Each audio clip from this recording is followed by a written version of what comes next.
Welcome back to my Transformers Prime episode reviews. Today, we're taking a look at the episode Shadowzone. In this episode, Starscream tries out Dark Energon for himself and fails in his attempt.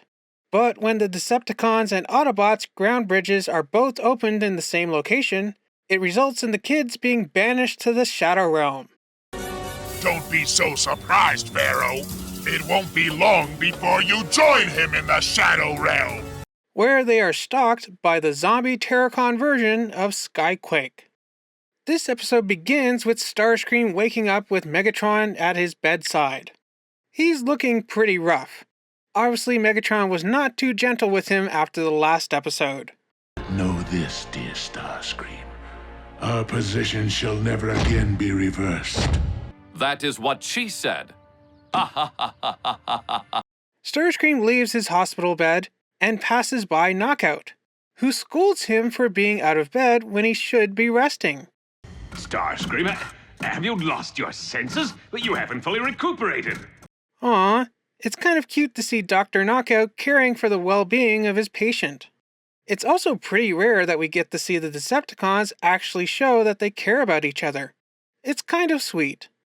This scene also marks another Easter egg, I guess you can call it, because eagle-eyed fans will notice that the tablet that Knockout is carrying is exactly the same as the tablet that Bumblebee is holding in this scene from the Netflix Transformers War for Cybertron Earthrise series.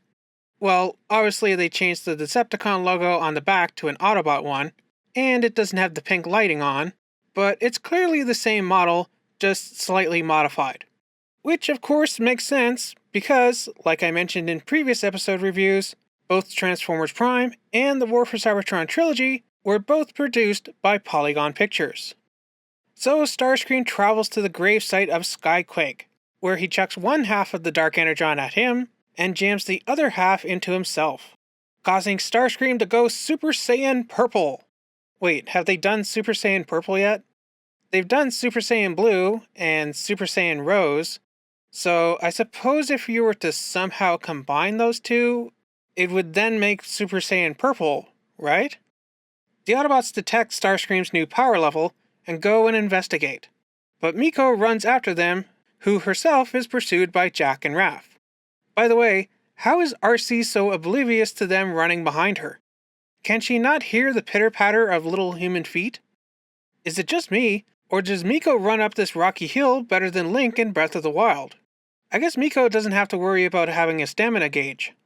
You cannot harm me while Dark Energon flows through my veins!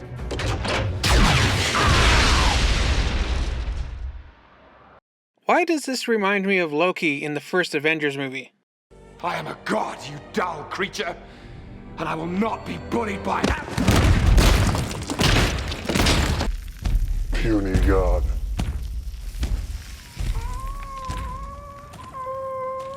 You clipped his wing. He's grounded. Optimus shot his arm off Bulkhead. He didn't touch his wing.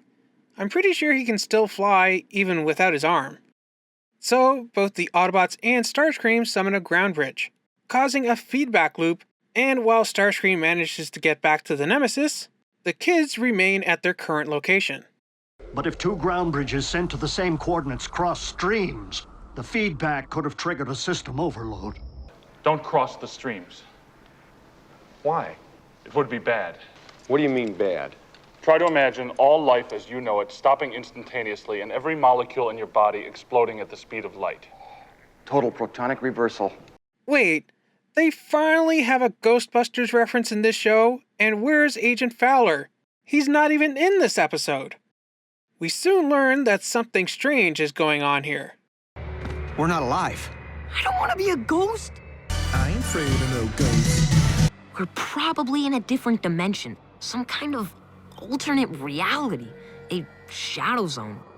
I think Phantom Zone would have been more appropriate, especially after all the ghost talk, but I guess they didn't want to get sued by DC. Nerd alert. The kids soon realize that they are trapped in the Shadow Zone with zombie Skyquake. While the kids are trying to contact the Autobots for help, Starscream is back in bed with Knockout. I mean, Starscream is the one in bed, Knockout is just beside him. I didn't mean to insinuate that they were both in bed together. Well, never mind. The point I was trying to make was that Knockout suggests that this is an opportunity for Starscream to upgrade his weapons.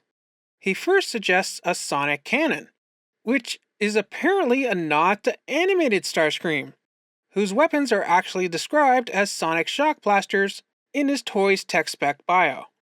The other weapon Knockout suggests is a null ray, which of course is an homage to the original G1 Starscream's weapons.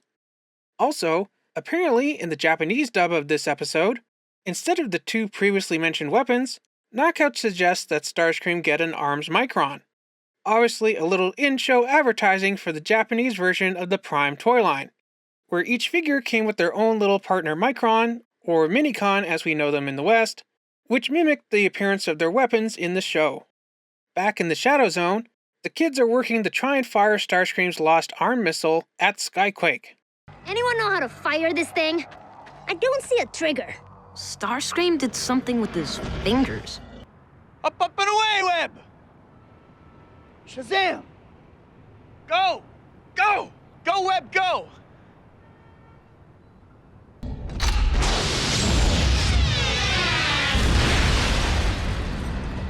How do you like us now? Although, terrifyingly, Skyquake's arm then gets up and starts chasing after the kids like Thing from the Addams Family. How can a zombie arm move faster than the actual zombie? I know. I hate fast zombies too, Miko. So the Autobots finally check their messages, and Ratchet figures out a way to get the kids back. And the episode ends with a cute little scene of Skyquake trying to attach Starscream's arm in place of his own. Which reminds me, whatever happened to Skyquake's zombie arm? Is that still out there somewhere, searching for faces to grab? This was a pretty good episode of Transformers Prime. The kids and Skyquake being in a different phase dimension as the rest of the world reminds me of how in the Beast Wars Gathering and Ascending books, the other Maximals and Predacons were also in a different phase universe as the main cartoon cast. Although, I have to wonder, why is it that the kids ended up in the Shadowzone but not Starscream? Both of them entered a portal, and for that matter, why did Skyquake end up there when we didn't see him enter a portal at all? Oh well, this was still a good episode, and one that will be referenced a couple times in the future. What about you? What did you think of this episode of Transformers Prime? As always, let me know down in the comments. Remember to like, subscribe, and do all that other fun stuff. And I'll see you here next week for the next episode of Transformers Prime, Operation Breakdown. See you back here next week for that.